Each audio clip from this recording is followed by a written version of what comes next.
Je vous rappelle ce chiffre, 181 missiles, c'est le chiffre donné il y a quelques instants par l'armée israélienne, ont été tirés. Une partie d'entre eux déjà interceptés par la République islamique d'Iran contre l'État d'Israël. Nous continuons à découvrir les images en direct. Nous ont rejoint notamment le général Michel Yakovlev. Merci beaucoup. Didier François, Michael Prazan, merci à vous aussi. Et Catherine Gentil. Vous voyez ici les images. L'attaque est en train de continuer à l'heure où nous parlons. Didier François, on sera en direct en Israël, au Liban, en Iran dans quelques instants. Oui, il y a eu 2 vagues qui ont été tirées finalement assez tôt dans la journée. Les Américains avaient prévenu qu'il y avait ce risque qui arrivait aujourd'hui. Et donc les Israéliens se sont mis en ordre de bataille. Visiblement, il y a eu 2 salves qui ont été tirées d'une centaine chacun, d'où ce chiffre provisoire de 180 missiles balistiques qui ont été tirés sur Israël. C'est la première fois que l'Iran en tire autant. Oui. C'est sans précédent, soulignons bien ça. L'attaque, le précédent du 13 avril, n'impliquait pas autant de missiles partant d'Iran. Il y avait 110 missiles balistiques qui avaient été tirés, dont une partie avait d'ailleurs été interceptée par les Américains, puisqu'ils en avaient intercepté 6 sur la route. Mais là, effectivement, c'est un espèce de panachage le 13 avril dernier, en riposte, une frappe israélienne sur leur consulat général à Damas, qui avait éliminé un des chefs des gardiens de la Révolution. Les Iraniens avaient fait une frappe massive avec des drones, des missiles de croisière et du balistique. Et ils avaient été interceptés par tout le monde. Les Américains, les Français, les Jordaniens et évidemment les Israéliens. Là, ils ont décidé de ne tirer que du missile balistique et d'essayer de saturer la défense israélienne. On va voir ce que ça... c'est un peu tôt pour voir le bilan. Deux développements extrêmement importants des dernières minutes. D'abord, l'armée américaine est entrée en action. Vous parliez du précédent du 13 avril. À nouveau, la chasse américaine, en tout cas les moyens de guerre américains, sont en action. Et c'est un ordre qui est venu directement de Joe Biden, le président américain, qui a demandé en effet à l'armée américaine d'intercepter tout missile se dirigeant vers Israël. Maintenant, la question évidemment que tout le monde se pose est de savoir si ça va être une seule salve ou si ce qui a l'air d'être à peu près prévu par les Iraniens, qui évidemment sont conscients du piège dans lequel ils sont peut-être tombés ce soir, parce qu'on imagine mal Tsahal ne pas riposter. D'ailleurs, les Israéliens ont dit qu'il y aurait une réponse. Officiellement, n'est-ce pas ? Ça, c'est vraiment, pardon de vous interrompre, mais un des développements les plus importants aussi des dernières minutes. Tsahal officiellement dit Absolument. Il y aura une réplique. Il y aura une riposte. Et certaines voix en Israël disent qu'il faut frapper maintenant Téhéran, c'est-à-dire à la tête le gouvernement des Mollahs. Oui, le gouvernement des Mollahs et les centres nucléaires aussi, évidemment, des Iraniens, puisqu'on sait qu'ils sont très proches d'avoir l'arme atomique. Les Iraniens ont essayé d'anticiper en disant que si justement Israël ripostait, il lancerait des attaques écrasantes, ont-ils dit, pour reprendre leurs termes. Mais évidemment, l'armée iranienne face à l'armée israélienne et l'armée américaine, le rapport de force est complètement défavorable aux Mollahs. Donc, ils ont voulu riposter pour ne pas passé comme étant totalement inactif vis-à-vis de tous les chefs Hamas et Hezbollah qui ont été assassinés par les Israéliens, mais ça peut être la porte ouverte aux Israéliens pour attaquer l'Iran. Regardez nos correspondants et nos envoyés spéciaux partout au Proche-Orient, là où se déroulent ces événements d'une extrême gravité. Claire Cambier, Arthur Saradin, Solène Rioux, Camissou, Nicolas Rouget, Slavoj Gazi, David Benaïm sont avec nous. Tout à l'heure, on voyait David Benaïm tout à l'heure dans les abris. Mais d'abord, à Tel Aviv, vous êtes avec nous. Merci beaucoup. Quel est l'état de la situation à Tel Aviv ? Mais écoutez, depuis quelques minutes, les familles qui étaient réfugiées dans l'abri public qui se trouve à quelques mètres de moi ont enfin pu rentrer chez elles. Pendant près d'une heure, elles se sont réfugiées dans cet abri public sous les sirènes qui ont résonné quasiment en continu pendant 45 minutes. D'énormes explosions à proximité, dues notamment aux interceptions des missiles lancés, tirés par l'Iran. Il y a quelques minutes, les habitants ont été notifiés ici qu'ils pouvaient s'éloigner des abris, qu'ils pourraient rentrer chez eux. La nuit, néanmoins, pourrait être encore longue. Aujourd'hui, les experts sécuritaires insistaient. L'attaque d'aujourd'hui de la part de l'Iran pourrait être bien plus importante que celle d'avril dernier, lors de laquelle l'Iran a tiré plus de 300 drones et missiles balistiques. D'autres surprises peuvent encore attendre les Israéliens. À noter aussi que le Hezbollah a tiré de nombreux missiles aujourd'hui en direction d'Israël et de Tel Aviv. Le Hezbollah, dont les experts soulignent ici, on n'a pas vu encore toutes les capacités. Merci beaucoup, Betsabé Salem. On va entendre dans quelques instants aussi certaines des attaques avec le dôme de fer qui permet de les intercepter en partie. Pas toutes. On se rappelle que précédemment déjà, il y avait eu dans un certain nombre de cas des missiles qui passaient. Général Yakovlev. Oui, alors très souvent, les missiles qui passent, c'est parce que les Israéliens les laissent passer. Dans le calcul de trajectographie, ils voient où est l'impact. Et si l'impact est dans un champ, ils économisent du missile. Donc c'est pas parce qu'un missile s'est écrasé en Israël que c'est un échec du dôme de fer. La plupart du temps, c'est laissé filer. Alors bien sûr, s'il y en a un qui s'écrase sur un immeuble et qui tue ses habitants, celui-là, il est passé. Mais il faut beaucoup de missiles iraniens pour en passer un. Michael Présent, on rappelle les quelques informations dont on dispose actuellement. 181 missiles tirés, c'est le chiffre donné par l'armée israélienne. C'est un nombre supérieur à ce qui était précédemment, c'est sans précédent. Sans précédent aussi le fait que cette fois des voix en Israël disent « nous allons riposter et nous allons riposter en Iran ». Oui, au final, c'est peut-être l'heure de vérité qui se joue et allez savoir si c'est pas aussi pour Israël l'occasion. Parce qu'on est très proche d'un résultat en ce qui concerne la bombe atomique, parce qu'on est dans une situation où l'Iran est quand même très affaibli, y compris d'ailleurs du point de vue de sa population, une situation où ses proxys ont en grande partie été laminés, les plus importantes d'entre elles en tout cas, c'est-à-dire le Hamas et bien sûr le Hezbollah, même si on a vu que des missiles avaient été tirés à partir de l'Irak, ce sera peut-être aussi le cas du Yémen.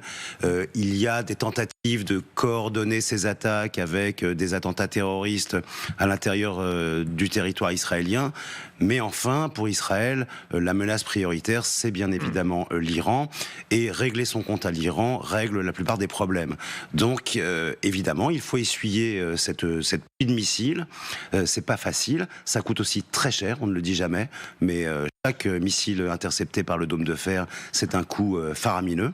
Donc il faut pouvoir tenir, mais sans, disons, aller jusqu'à une forme de cynisme trop abouti. On peut imaginer qu'au fond, Israël ne souhaitait pas nécessairement, surtout s'il y a d'autres salves à venir derrière, mais enfin, c'est l'occasion de répliquer très fortement avec son allié principal, qui sont les États-Unis, bien évidemment. Rappelons que beaucoup de commentateurs se sont trompés ces dernières heures dans les prévisions. On disait l'Iran n'osera pas répliquer, l'Iran a peur, l'Iran va pour l'instant se tenir à carreau. Pas du tout. On voit que l'Iran est prête à une certaine surenchère en tout cas, et ça ouvre la voie effectivement à une riposte des Iraniens, des Israéliens. Effectivement, hier, ils étaient encore en hésitation. Je pense qu'il y a deux choses qui ont joué. Alors d'abord, ils avaient le choix effectivement entre finalement accepter une certaine défaite, puisque leurs deux principaux outils pour faire pression sur Israël, le Hamas et le Hezbollah, ont été quand même très sérieusement étriés. Donc ils avaient du mal à ne rien faire, mais c'était une option, on le voyait dans leur déclaration. Je pense que ce qui a un peu inverser la tendance, c'est la déclaration de Benjamin Netanyahou à la télévision, où il a fait, je ne sais pas si vous l'avez vu, mais ce qui est assez intéressante, où il s'est adressé directement aux Libanais et au peuple iranien, en disant ça va tourner plus vite que vous ne le croyez. Et en fait, pour la première fois, il a dit écoutez, nous on est à côté de vous et on est contre les dirigeants islamistes. Peut-être que là, pour le coup, les Iraniens se sont dit de toute façon là, si on cède, c'est cuit pour nous. C'est-à-dire qu'on va perdre la main sur le fameux axe de la résistance, parce qu'ils ont déjà abandonné le Hamas. Ils étaient en train d'abandonner le Hezbollah parce qu'ils n'avaient pas bougé une oreille. Donc peut-être qu'en désespoir de cause, ils y sont allés là-dessus en prenant un gros risque. Parce que le risque d'une riposte israélienne, pire encore d'une riposte commune américano-israélienne, est pour le régime compliqué. Mais visiblement, c'est le choix qu'ils ont fait. Soyons précis, s'il y a une riposte, évidemment, ils peuvent tirer là d'où partent les missiles. C'est la riposte la plus immédiate. Ils peuvent tirer sur les centres nucléaires et ils peuvent tirer sur des centres de pouvoir à Téhéran, ce qui serait le stade d'après. C'est exactement le scénario auquel on peut penser ce soir. C'est-à-dire que, effectivement, pour les Israéliens, c'est quand même une occasion assez rare de pouvoir avoir ce prétexte prétexte, si on peut dire ça, pour en finir une fois pour tous avec le régime des mollahs. Alors on sait qu'effectivement, il y a eu un débat, Didier François le disait depuis hier, parce que en fait une partie du pouvoir iranien visiblement ne voulait pas riposter précisément pour ce qu'on dit, parce que la riposte israélienne appuyée par les Américains peut être dévastatrice pour le pouvoir des mollahs et même le renverser.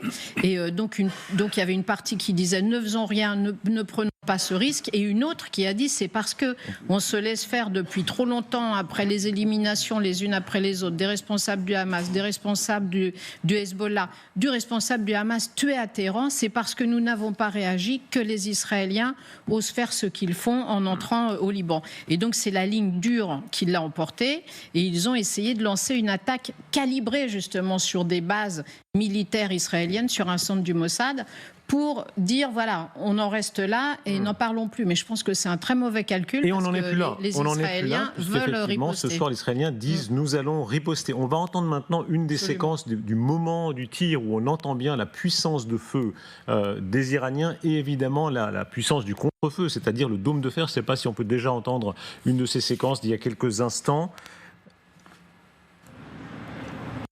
Oui, non, je ne sais pas si la régie peut me l'indiquer, je n'entends pas. On a les images, mais pas le son. Alors on y reviendra dans un instant. Greg Phillips, voilà, récapitulons les quelques informations que nous avons à ce stade. Une attaque d'une ampleur plus importante que celle du 13 avril. Je pense qu'on peut considérer ça. Il n'y avait pas eu... les Israéliens n'avaient pas été prévenus à peine quelques minutes avant par des sources américaines, mais c'est une attaque surprise. On parle de quasiment 200 missiles. À ce stade... peu de dégâts et pas de victimes signalées, mais évidemment ça peut évoluer. On parle d'un immeuble qui a été touché dans le nord de Tel Aviv. On saura sans doute dans les prochaines minutes, maintenant que les gens sont sortis de leurs abris, s'il y a d'autres dégâts et d'éventuelles victimes. L'alerte est levée à Tel Aviv. Et puis sur les faits de la soirée, Darius, évidemment il faut signaler aussi cet attentat qui a eu lieu sur le tramway de Jaffa, c'est-à-dire un des quartiers de Tel Aviv, en l'occurrence le quartier arabe de Tel Aviv, où des assaillants ont ouvert le feu sur le tramway et il y a plusieurs victimes. J'en dénombre au moins 6 morts maintenant. 6 morts d'après les informations des médias israéliens. Dans une attaque distincte de celle des missiles qui intervient quelques minutes auparavant. Voilà pour les faits de la soirée, mais évidemment beaucoup de questions sur la suite des événements avec Israël qui promet de répondre à ce qui s'est passé ce soir. On peut prêter l'oreille, hein. On entend le bruit des sirènes en Israël. Dans quelques instants, on va retrouver David Benaïm, puisque une très grande partie de la population israélienne a été conviée à descendre soit dans les abris, soit dans ces petites pièces fortifiées qui se trouvent dans la plupart des appartements. Je ne sais pas si on peut déjà avoir David Benaïm en duplex avec nous. Alors pas encore, on le verra dans quelques instants. Voilà, ces images-là, elles témoignent de l'ampleur de cette attaque. 181 missiles à ce stade. Est-ce qu'on sait si le dôme de fer a permis de toutes les intercepter ? Alors, le bilan, là, pour l'instant, on l'a pas, ce que vient de nous dire Grégory, c'est on a un immeuble qui visiblement a été touché dans le nord de Tel Aviv, puisqu'on sait que la première salve visait particulièrement les quartiers nord de Tel Aviv, où sont les quartiers généraux des services de renseignement, des divers services de renseignement, et qui justement avaient été évacués. Parce que comme les Américains avaient donné un renseignement assez précis sur la nature de la frappe iranienne et sur le volume, les Israéliens avaient évacué l'ensemble des quartiers généraux importants qui auraient pu être pris pour cible. Donc à ce stade, ce que disent les services médicaux israéliens, parce que j'en ai vu, mais c'était avant que je ne rentre en plateau, il n'y avait pas de blessés, effectivement. Mais alors, dôme de fer, et puis c'est ce qu'expliquait Michel tout à l'heure, des missiles parfois ne sont pas interceptés parce qu'effectivement, les Israéliens estiment qu'ils vont tomber par exemple, dans le désert du Negev, qu'il n'y a personne, que donc les risques qu'ils tuent quelqu'un sont faibles, ou qu'ils fassent des dégâts seront faibles, et que donc ils ne veulent pas user leur stock d'intercepteurs qui effectivement coûte cher si la trajectoire n'est pas une trajectoire qui risque de faire des dégâts. Vous êtes avec nous, David Benaïm. Tout à l'heure, dans l'émission de David Pujadas, on vous découvrait dans l'abri. Qu'est-ce qu'il en est maintenant du degré d'alerte à Tel Aviv ?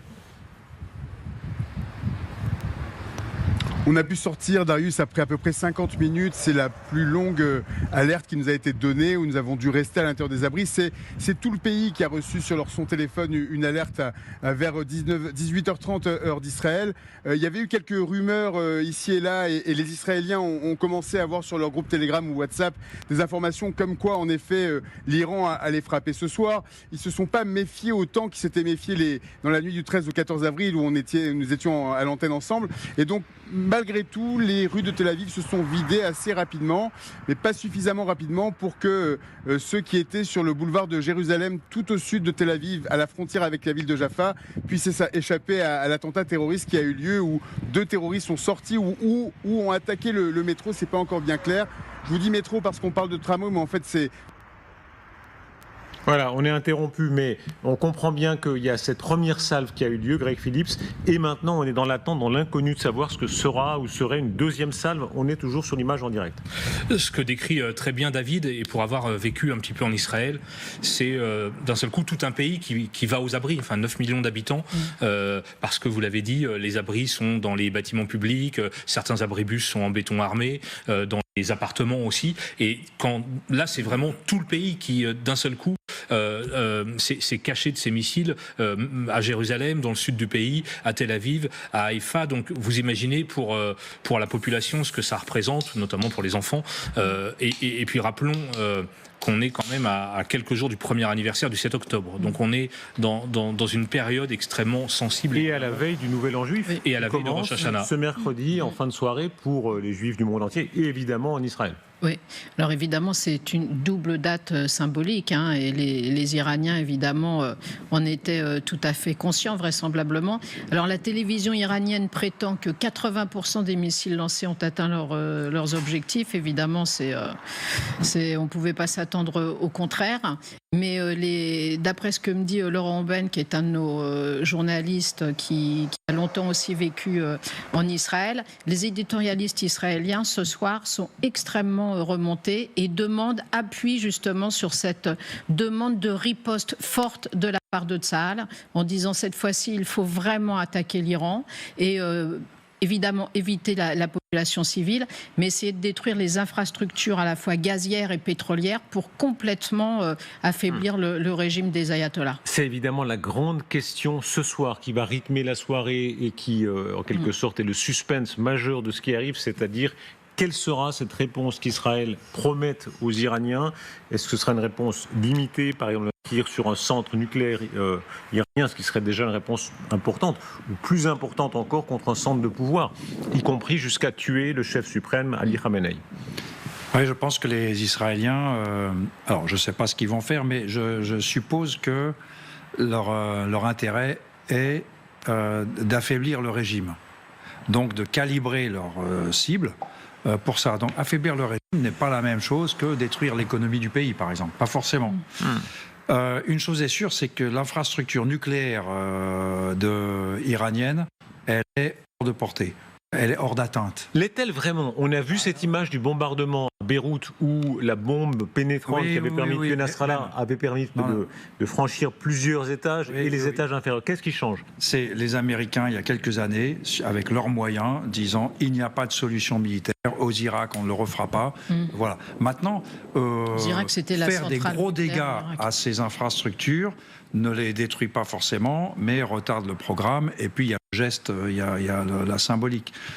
On l'apprend à l'instant, je vous interromps. On a des précisions qui nous arrivent. On va les donner tout au long de la soirée, seconde par seconde apparemment. On apprend maintenant que à la fois Washington et Moscou ont été informés quelques instants avant, on ne sait pas si c'est des minutes ou des dizaines de minutes ou davantage, informés par l'Iran qu'elle allait lancer ses missiles en direction d'Israël. C'est-à-dire, comme la dernière fois, c'est le mot que vous utilisez, il y a une sorte de calibrage qui a eu lieu tout de même. Mais là, il y a une erreur de calcul massive des Iraniens. Ce qu'ils avaient fait en avril, c'était « je fais une salve et en gros, on en reste là ». Et puis, je prétends que je t'ai fait beaucoup de dégâts et tu dis rien. Bon, les Israéliens avaient d'ailleurs frappé une cible dont on s'est rendu compte après qu'il fallait une très haute technicité pour l'avoir, là, la défense solaire, et ils avaient démontré aux Iraniens, si on le veut, on déchire votre rideau quand on veut et comme on veut. Là, si les Iraniens croient que il se dédouane. J'ai bien entendu ce que vous disiez. Il se dédouane vis-à-vis du Hezbollah en faisant quelque chose, parce que depuis le début, c'est du soutien moral et oratoire et sans plus. Là, je suppose qu'en Israël ce soir, il y a un consensus sur maintenant, c'est plein la gueule. Il va falloir qu'ils comprennent que c'est fini. C'est ça. Il y a un cap qui est franchi visiblement dans l'opinion israélienne, dans les élites militaires israéliennes, qui en parlaient souvent mezzo voce, mais qui maintenant publiquement disent c'est le moment, c'est l'occasion de répliquer pleinement. Non, les Israéliens, indépendamment du gouvernement, mais les citoyens israéliens ont bien compris, depuis 2006, la deuxième guerre du Liban, depuis le 7 octobre plus encore, que le seul moyen de fermer le robinet, c'est d'attaquer à la source. Et la source, c'est l'Iran.